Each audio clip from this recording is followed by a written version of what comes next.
এই সংবিধান সংস্কার যাতে না হয়, এই জটিলতা, এটা কিন্তু পুরাটা একটা ইঞ্জিনিয়ারিং আজকে আমরা দেখতে পাচ্ছি। আজকে জাতির সামনে সেটা উন্মোচন হচ্ছে খলিলুর রহমানের সেই মন্ত্রিসভায় যোগ দেওয়ার মাধ্যমে।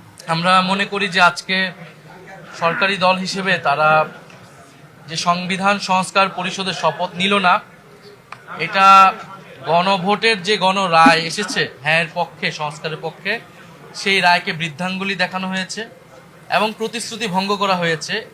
সরকার গঠনের প্রথম দিনই যারা প্রতিশ্রুতি ভঙ্গ করলো তাদের কাছ থেকে এই দেশ জাতি বা আমরা কি আশা করব সেটা সবার মনেই প্রশ্ন তৈরি হয়েছে।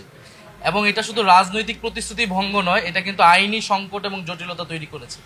কারণ গণভোট যেই আদেশের ভিত্তিতে হয়েছে, যে জুলাই জাতীয় সনদ ব্রেকেটে সংবিধান সংস্কার বাস্তবায়ন যে আদেশ, সেই আদেশে সুস্পষ্টভাবে লেখা আছে যে জনগণের যে সার্বভৌম অভিপ্রায় জুলাই গণঅভ্যুত্থানে হয়েছিল, যার ভিত্তিতে সংস্কারের আকাঙ্ক্ষা, সে অনুযায়ী গণভোট হচ্ছে এবং গণভোটের যদি হ্যাঁর পক্ষে রায় আসে তাহলে শপথ হবে একই অনুষ্ঠানে। সুস্পষ্টভাবে আদেশে লেখা আছে একই অনুষ্ঠানে নির্বাচিত যারা সংসদ সদস্য হবে তারা সংস্কার যে সভা, সংস্কার পরিষদের সদস্য হিসেবে শপথ নেবেন এবং একই ব্যক্তির কাছেই তারা শপথ নেবেন এবং পরবর্তীতে কার্যক্রম আগাবে। ফলে আজকে যে তারা শপথ নিল না, এটা কিন্তু তারা এটাতে সাইনও করেছে জুলাই সনদ, যার ভিত্তিতে হচ্ছে পরবর্তীতে আদেশ হয়েছে এবং এই আদেশটাকে কিন্তু তারা মেনে নিয়েছে, গণভোটকে তারা মেনে নিয়েছে, গণভোটে তারা অংশীদার ছিল।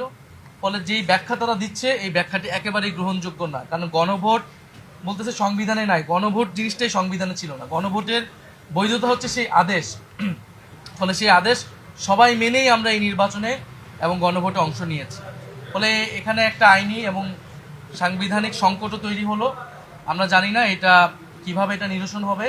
আমরা আহ্বান করব যে তারা দ্রুত সময়ের মধ্যে শপথ পাঠ করে এই সংকটের নিরসন করবে এবং জনগণের প্রতি কাছে যে আমাদের সকলের প্রতিশ্রুতি ছিল সংস্কারের পক্ষে, সেই প্রতিশ্রুতির পক্ষে কাজ করবে। খলিলুর রহমান সাহেব যে আজকে ইন্টারিম গভর্নমেন্টের উপদেষ্টা হয়ে বর্তমান সরকারে যোগ দিয়েছে, এটা অনৈতিক এবং তাকে ইন্টারিম গভর্নমেন্টকে সরকারে নিয়ে যাওয়াটা একটা অনৈতিক কাজ। আমরা এটাকে অনৈতিক মনে করি। কারণ ছাত্র উপদেষ্টারা কিন্তু পদত্যাগ করেছিল নির্বাচনের আগে নিরপেক্ষতার স্বার্থে। তখন কিন্তু ব্লেম দেওয়া হয়েছিল যে এই ছাত্র উপদেষ্টা একটা দলের সাথে সংযুক্ত, তারপরেও ছাত্র উপদেষ্টা পদত্যাগ করেছিল। এখন খলিলুর রহমান উনি যদি এই বিএনপির সরকারে মন্ত্রী হন বা সরকারের অংশ হন, তাহলে কিন্তু এটা প্রশ্ন উঠবে যে আগের অন্তর্বর্তী সরকারে উনি তাহলে ওই রাজনৈতিক দলের পক্ষ হয়ে কাজ করেছেন।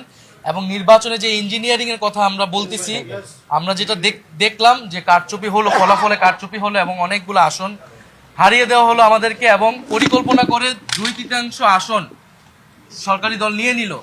এই সংবিধান সংস্কার যাতে না হয়, এই জটিলতা, এটা কিন্তু পুরাটা একটা ইঞ্জিনিয়ারিং আজকে আমরা দেখতে পাচ্ছি। আজকে জাতির সামনে সেটা উন্মোচন হচ্ছে খলিলুর রহমানের সেই মন্ত্রিসভায় যোগ দেওয়ার মাধ্যমে।